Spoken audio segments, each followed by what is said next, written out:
This morning, we're continuing this series on asking for a friend, and these are questions that you submitted, basically saying like, what does the Bible say? What does God say? Like what's a good approach towards these topics? And so we've kind of spent some time talking about various aspects of faith, learning how life is meant to be lived in faith.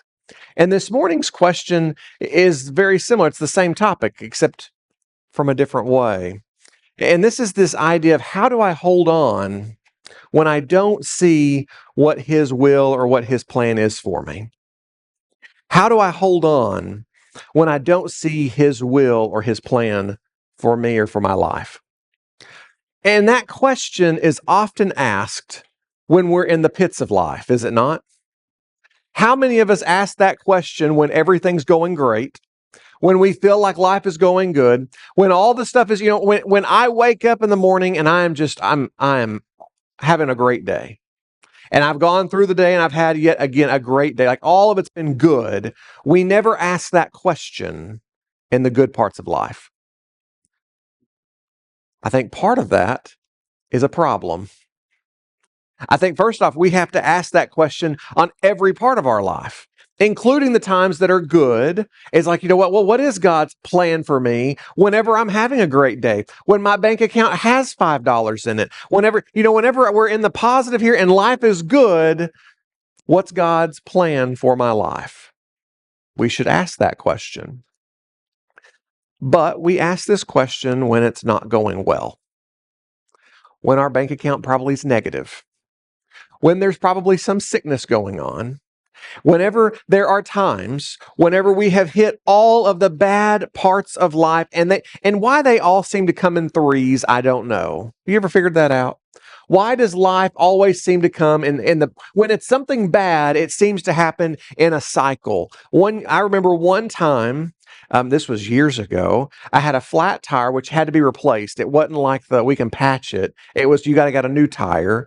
And then I had something else happen, and then someone dinged my car. And it was like all these things seem to happen at the same time. That's the way life seems to roll. As I thought about bad life circumstances, the first person that came to my mind was Joseph. And so this morning, when we are answering this question, how do I hang on? And how do I know God's plan for me? Like, how do I do those things? I want to give you some tools today through the life of Joseph to hopefully help you in that. Now, the first tool is really coming from last week, and so I'm just going to repeat it. It's not built in any further along, and it kind of, I thought of it when David was doing the Lord's Supper thoughts, because he said 3 points. If you go to 5, I don't remember. And I thought, oh, great. Last week I gave 4 points, and man, I hope I could. But it was pray. I said, when we're making faith-based decisions, that was last week's ultimate topic. When I'm making faith-based decisions, how do I do it? And it was pray, reflect. You pray to God. You reflect over the promises that are given. You reflect over all the ways He's worked in your life. You act. So it means sometimes you just have to make steps. You have to move. And then the fourth one was you yield, because sometimes you're going to be going down a path and you're going to say, wait a second, this is obviously not the right way. And God's going to be the one closing the door. And He's going to be saying, that's not the direction I wanted you to go. And you're going to go the other way. So that was last week's kind of application. This week, though, I want us to look through the life of Joseph. And I want us to build some similar stories through the life of Joseph. And I'm going to start with just telling you the story of Joseph. For those of you who don't know, let's talk about it. For those of you who do know, this will be a refresher. Joseph was the beloved son, so much so that his father had this idea that he said, I'm going to make him a special coat. I'm going to have this beautiful coat made just for him. It's going to be a special gift for him. And so we have this time where Joseph he's the dreamer. He's the one who has these grand visions for his family, and his brothers don't like him. I think it would be 10 older brothers. I have to try and remember my count right, but got 10 older brothers. And they don't like him because he has grand dreams, because he sees things that they don't see. Dad loves him, special. And it's not like a parent who says, "Oh, I love all of my kids equally," even though it may have been that somewhere, that's probably what dad would have said, but it was probably this, no, I love him more. He was the only child at the time of his most loved wife. So we come in the life of Joseph to a point where his brothers don't like him. This is in Genesis chapter 37. To a point where his brothers so hate him that they're willing to sell him into slavery. We're done with. Actually, they want to kill him. That's the first step. The first step is let's kill him. Let's take an animal, and they end up taking the animal later on, and they kill the animal, and they take the blood of the animal, they put it on the coat so they can tell dad that he's dead. Like their plan is to kill their brother. Then Reuben, the oldest brother, has this great idea because he's not really on board with killing him. Like there's a sense of responsibility as Reuben, as being the older brother, is like, I've got to protect my brother. I got to do something for him. But Reuben's like, let's put him in this well with this idea that I'm going to come back and save him. Let's put him in this well. And then all of a sudden, a Midianite caravan's walking by. And then they have the grand idea, let's sell him. I mean, we at least get some money out of this guy, right? And so this is Genesis chapter 37, verse 18. We're going to do a lot of Bible reading at the front of the lesson, then we'll do more talking at the end. But they saw him in the distance, and before he, this is talking about Joseph, reached him, they plotted to kill him. Here comes the dreamer, they said to each other. Come now, let's kill him, throw him into one of these cisterns, and say that a ferocious animal devoured him. Well, this is a good story, is it not? Then we'll see what will come of his dreams. When Reuben heard this, he tried to rescue him from their hands. Let's not take his life. Don't shed any blood. Throw him in the cistern here in the wilderness, but don't lay a hand on him. Reuben said this to rescue him from them and to take him back to his father. So when Joseph came to his brothers, they stripped him of the robe, the ornate robe that he was wearing. And they took him and threw him into the cistern. The cistern was empty. A cistern is it's like a well, but it's for holding rainwater, for if you don't know. The cistern was empty. There was no water in it. And as they sat down to eat their meal, they looked up and saw a caravan of Ishmaelites coming from Gilead. Their camels were loaded with spices, balm, and myrrh, and they were on their way to take them down to Egypt.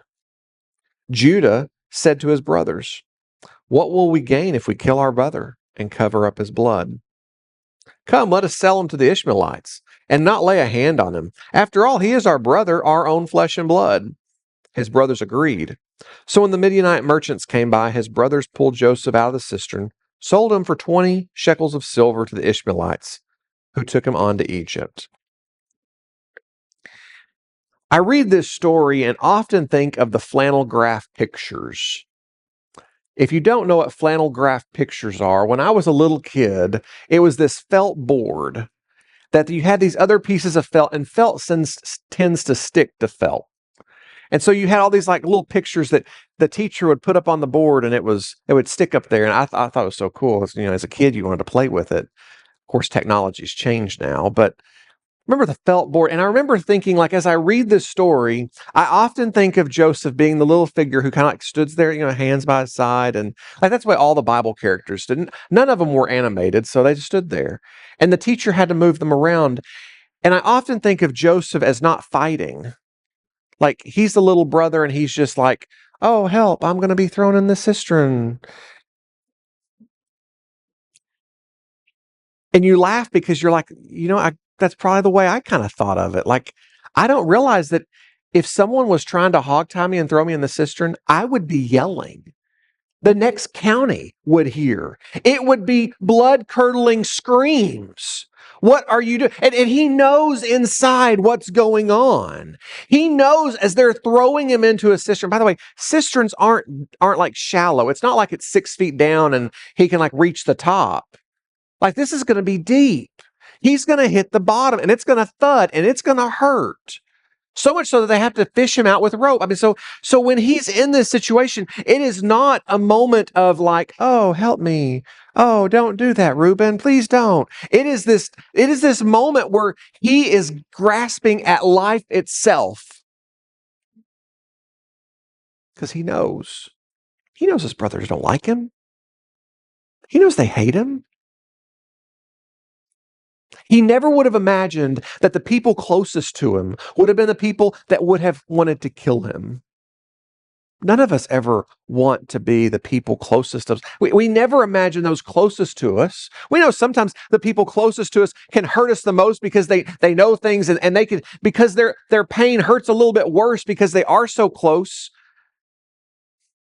But this is a moment of deep despair,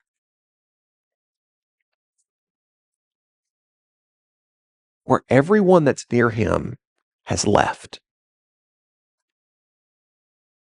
He's in the bottom of a dark hole. I imagine some of you have been in those moments, maybe not in a physical cistern, but maybe you've been in the dark hole of life where you feel that there's no one there. And where the people who are closest to you, who should be the ones helping you, are the ones who are sneering up top, and they're the ones who are saying, why would we do this if we don't get something out of this? Why don't we get something out of it? The next story I want to go focus on in the life of Joseph is in Potiphar's house. So moving on, he has gotten to Egypt now. Joseph is in Egypt, and he is sold to Potiphar's house. Potiphar is like the chief warden of the prisons. Like he's a rich guy. He's got things going for him. Like life is good for Potiphar. This is Genesis 39, verse 2. The Lord was with Joseph so that he prospered. He lived in the house of the Egyptian master. And when his master saw that the Lord was with him and that the Lord gave him success in everything he did, Joseph found favor in his eyes and became his attendant. Potiphar put him in charge of his household, and he entrusted to his care everything that he owned. Joseph's master, I'm jumping now to verse 20. Joseph's master took him. Oh, I'm sorry. I should give you some context here. So he's put into Potiphar's house before we move into verse 20. He's put into Potiphar's house and he works. He's doing a phenomenal job. Matter of fact, everything he touches turns to gold. You know people like that. I hate people like that. They ooze with success. That's Joseph. He just oozes with success. Everything the man does is great. And so as he is in Potiphar's house, Potiphar realizes his wealth's increased, his household's happy. So everything in Potiphar's house is under Joseph's care. There's nothing withheld from him. And the story then goes is that Potiphar's wife looks at Joseph and she likes what she sees. He is probably in the peak physical appearance. He would in the I can't believe it's not butter guy, except make that guy like 20 years old, 18 to 20 years old. That's where you're at. That's Joseph. By the way, Joseph's 17 years old when he's sold into slavery. So he's an 18-year-old. He's got a six-pack. He's muscled. He looks great. And Potiphar's wife notices him. She throws herself at him. She's like, no, come sleep with me. I want you. And he's like, no, I can't do that. And by the way, there's more dramatic than, no, I can't do that. But that's the story that's happening here. Well, eventually he continues to decline. Like he continues to run away. He runs away at one point from her because she has made so many advances towards him sexually. And she then turns to her husband and says, he tried to have his way with me. He tried to do some awful stuff to me. Are you going to let a servant in your house take advantage of me like that? And Potiphar's, he is furious. So that's where verse 20 comes in. Genesis chapter 39, verse 20. Joseph's master took him and put him in prison, the place where the king's prisoners were kept. But while Joseph was in the prison, the Lord was with him. He showed him kindness and granted him favor in the eyes of the prison warden. Notice this, that the chief of the prisons, the guy who has the key to every prison in the prison, says, I'm going to put you in the darkest, deepest pit. You know, when there are people who I don't know if this really happens, but if the CIA wanted you to disappear and they were going to put you into a prison, I don't know what prison they would put you in, but it's probably one where you don't have a telephone. And that's the situation Joseph's in. He is put into the darkest, deepest pit possible. where his whole encounter is going to be with other people who are hated by Pharaoh. He's in a horrible place. But notice even still that verses 20 and 21 says that God was with him. God blessed him.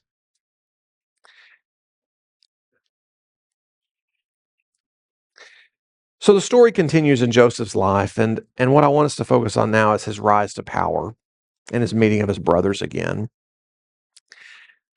He's in prison. I think the timing's about 7 years or so. What do you do when you're sitting in a prison for that long?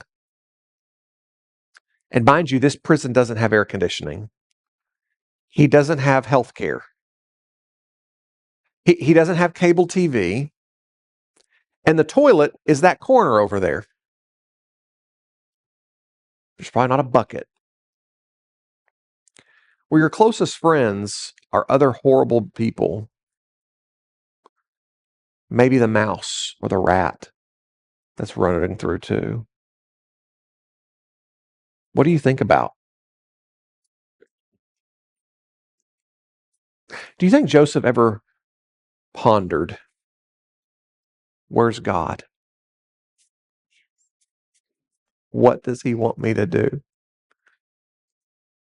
You think Joseph ever thought about his father? Would I ever see my dad again? Do you think he ever thought about his brothers? To realize that they're the reason he's here? And to know that if I had 5 minutes alone in this cell with them, what I would do. Do you think those thoughts ever entered his mind? That's not the way Joseph's story ends. It ends beautifully, by the way. He meets two guys. He can interpret dreams. It's the gift from God that he has. And he interprets their dreams properly. And then there's more time that goes by. But eventually, Pharaoh has a dream and he needs someone to interpret it. And no one can interpret it but Joseph. And in so doing, Joseph, he becomes the second in command of Egypt. It's a rags to riches story. And this is happening now in Genesis chapter 41, verse 34. So Pharaoh asked him, "Can we find anyone like this man, one in whom the Spirit of God dwells?" Then Pharaoh said to Joseph, "Since God has made all of this known to you, there is no one so discerning and wise as you. You shall be in charge of my palace, of all the people there to submit to your orders. Only with respect to the throne will I be greater than you." So Pharaoh said to Joseph, "I hereby put you in charge of the whole land of Egypt." This is the rags to riches story. Do you think when he was 17 years old, thrown into the cistern, that Joseph had any idea this is where he would end up at? Do you think he had any idea that that was the future? Do you have any idea? Do you think that was remote? Like it's one thing if you're thrown into a cistern and someone says, you're going to go through some really 5 years of horrible life. But after 5 years, you're going to be an uber billionaire. Like you're going to have the yacht. This is the life that you're going to live. If you'll just wait, let's give it 10 years. I think there's a total of 20. I think it's 22 years if my math is correct. From the time that Joseph was sold into slavery to the time that he meets his brothers again. If I told you that life was going to be hell for 22 years, but at the 23-year mark, it's just, it's this, and then it's going to skyrocket. Every dream you've ever had is possible. Most of us could sit and we could say, well, I can do one thing at a time, one day at a time, one day at a time. I can make this happen when I see the hope at the end. But Joseph didn't have that luxury. He's walking in life, and he didn't know what the next step was. He meets his brothers at the very end. This is Genesis 45, verse 4. His brothers are there. They're begging for food. He's on top. And he says, "Come close to me." And when they've done so, he said, "I'm your brother Joseph, the one you sold into Egypt. And now don't worry, don't be distressed, don't be angry with yourselves for selling me, because to save the lives that God, what you did, this horrible thing of selling me into slavery, saved the lives that God sent me ahead of you for. For 2 years now, there have been a famine in the land. The next 5 years, there's going to be no plowing and reaping. But basically, God used your evil, that evil moment, to save hundreds of thousands, millions of people. What did he think about in that prison cell? What did he think about when he was in chains being drugged to Egypt? What did he think about when he was in Potiphar's house, faithfully serving, but it wasn't his dad's house? There are three things that I want you to take away from this story of Joseph when it comes to this question. What do we do when we're hanging on? Like how do we hang on when we don't know God's plan? And the first one is this: trust in God's presence. I don't know. I don't know what Joseph thought all those years. I don't know what he went through. I don't know what mental gymnastics he had to perform so that he could stay sane. You do that to Josh, I'm in the loony bin. I'm probably not going to make it. But there had to be some sense of trust that God was with him. And mind you, this is a 17-year-old boy when he leaves home. So the only things he's got with him, he doesn't have a Bible. The only thing he has with him are the lessons that he has been taught from his parents. The basic Bible lessons that he could remember as a child are the only things he has to hold on to when it comes to faith. He doesn't have any advanced degrees. He just has the basic Bible knowledge that God is with him. The God who walked with Abraham and Isaac, his father, can walk with him. And that same God is the same God that walks with you. When we're going through the worst parts of life, we have to first start with the acknowledgement that there is a presence of God working. And it may be awful, it may be horrible, but that God is present in those moments. Proverbs chapter 3 and verse 5. Trust in the Lord with all of your heart and don't lean on your own understanding.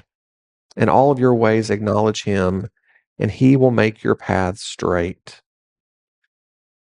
I realize that in life, we often journey in the ways that we don't really know. I told you, I said, if you could go through a long time knowing the end was good, could you endure it? Life, in some ways, is kind of like a GPS, is it not? We set a destination. It's like, this is where we want to go, but we don't know the route that it's going to take us. And sometimes that route's going to be I-65 south or north, and it's going to be beautiful. It's going to be blacktop. There's going to be a Buc-ee's somewhere to pull on the side. Life's going to be good. But sometimes life's journey is on the rocky roads through the mountains where you're going to have to get out and you're going to have to tie a chain to something and you're going to be pushing and you're going to say, why?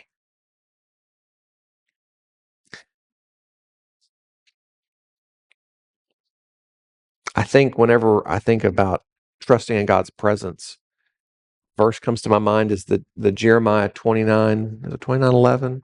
I know the plans I have for you, declares the Lord. Plans to prosper, not to harm, plans to give you hope in the future. I think of that verse, but I think that Jeremiah says it to a people who are still in the midst of bondage. Friends, we're still in the midst of bondage. We've been set free through Christ, but we still live in this life. The second part I think of with Joseph is that I don't know what faithfulness looked like for him, but he remained faithful. He had this moment in Potiphar's house. And by the way, I don't know what mentally's gone on for him in the journey to Egypt as he's shackled in chains, drug along, probably screaming. And now he's in Potiphar's house, who it's not his own dad, and Potiphar's not going to be kind to him. But how tempting is it? Hear me out. For an 18-year-old stud, got the older woman who's rich, she's got cash, throwing herself at you. How tempting is it just to say, well, we can do this and keep it secret. And oh, by the way, like as long as your husband doesn't find out, like, and you take good care of me, slip me the extra good food, like we can make this work.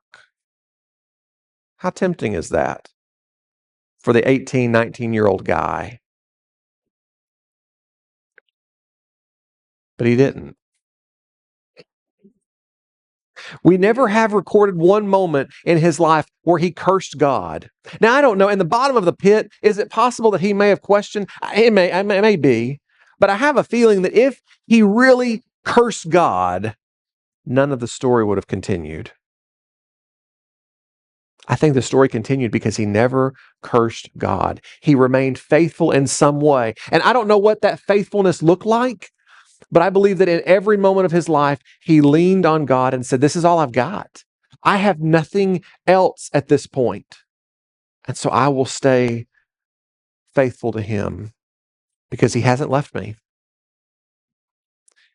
James tells us in James chapter 1 and verse 2, consider it pure joy, my brothers and sisters, whenever you face trials of many kind, because you know that the testing of your faith produces perseverance.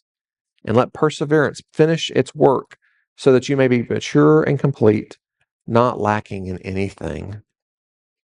That's an easy verse to read, but a tough verse to do.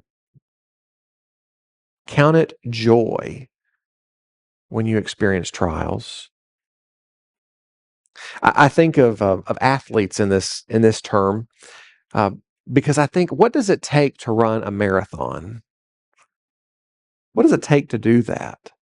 What does it take? I think about David Pearson. What does it take to bicycle 60 miles or across Nebraska or whatever your last journey? What does it take to do that? What does it take to do something athletic? What does it take to run 24.6 miles as a marathon?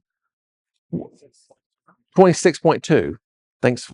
See, y'all know that. Glad I don't. What does it take to do that? Endurance, strength, stamina. We start listing off the stuff, but it starts by taking the first step today, taking 2 steps tomorrow. Like, you don't wake up tomorrow and be like, you're not Forrest Gump, okay? You're not going to wake up tomorrow and be like, I just took off running. Like, that's not the way that this works. But you remain faithful to the plan. You remain faithful, and every day you get up and you do the same. That is the spiritual journey, is it not? That every day we wake up. And life is about running the journey. Every day we wake up and every day we say, God, I'm going to be your child. God, I'm going to do what you've asked me to do. God, I am going to deny myself. I'm going to honor you. And that's my journey. One day, every day, we remain faithful. And the final thought that I see in Joseph's life is at the very end, when he saw the purpose of God, when he said, what you meant for evil, God meant for good. That's where at the very end, that's at the end. You don't see God's purpose when you're in the journey. But the third point I see is you have to see God's purpose. I don't know when Joseph saw God's purpose. Maybe he saw it when he was fishing, when he was distributing food to people in need. Maybe he saw it when his brothers walked in the room the first time. I don't know when he saw the purpose of God. But sometimes you have to be reminded that what you're experiencing has a place. Paul puts it this way in Romans chapter 8 and verse 28. He says, we know that in all things God works for good for those who love him, who he has called according to his purpose. And I wrestle with that verse Because there's some pretty bad things in this world that I don't know how God works it for good. And I maybe even question if it can be used for good. I don't know the evil that Joseph endured. I would have had no idea how God could have used that for good if I didn't see how his life turned out. So sometimes I have to just trust that God is there. Sometimes I have to just remain faithful to what he has called me to do, whatever if it feels menial, if it feels weak, if it feels insignificant, if it feels what I have to remain faithful to whatever it is. And then I have to see at some point that God had a purpose for it. I heard this illustration. I want to share it with you, and it goes with the tapestry, but I don't really know what the back of a tapestry looks like. But I do remember that I had this shirt when I was younger. It was a sweatshirt. It had this like embroidering on the front of it. And it said, on the front of my shirt, I don't remember what it said, but it had some like word across the front, embroidered like with the needle kind of stuff. But when you flip it on the inside out, flip it inside out, it looked like this tangled mess. And that was the illustration, was basically, if you look at a tapestry, like the front of the tapestry, a tapestry is it's like a big sheet with a picture on it. And it's absolutely beautiful, stunning. Medieval time period, they used them a lot. But if you look at the back of a tapestry, it is a tangled mess of knots and ribbon, and it looks awful. Sometimes we see our life from the backside of the tapestry. We see the chaos. We see the strings going everywhere. We see the disorder. But what we struggle to see, and maybe I hope we can see it at the end, is the beautiful tapestry that God has been sewing in each of our lives. So to answer the question, how do we go through trials knowing God's purpose? I have to look to Jesus. Was the cross of Calvary more bearable because of these 3 points on the screen? Could Jesus go to the cross with a little more assurance, knowing that he was fulfilling the purpose of God? That what he was doing was about bringing salvation, bringing life to all people? Was Jesus able to endure the cross? As a matter of fact, Hebrews calls it, for the joy that's set before him endured the cross. Was he able to do that because he remained faithful to God, because he knew that he was the Son of it, because he knew what he was walking into, and he knew the purpose of God, and every moment he felt God walking with him? We could question and say, well, did Jesus feel it whenever he said, my God, why have you forsaken me? He's quoting Psalms, by the way. But did that make the cross more endurable because of these 3 ideas? As I hope that they can make your lives more endurable as well. When you're hanging on by a thread, please just make sure that it's from the hem of his garment. We have an application prayer this morning.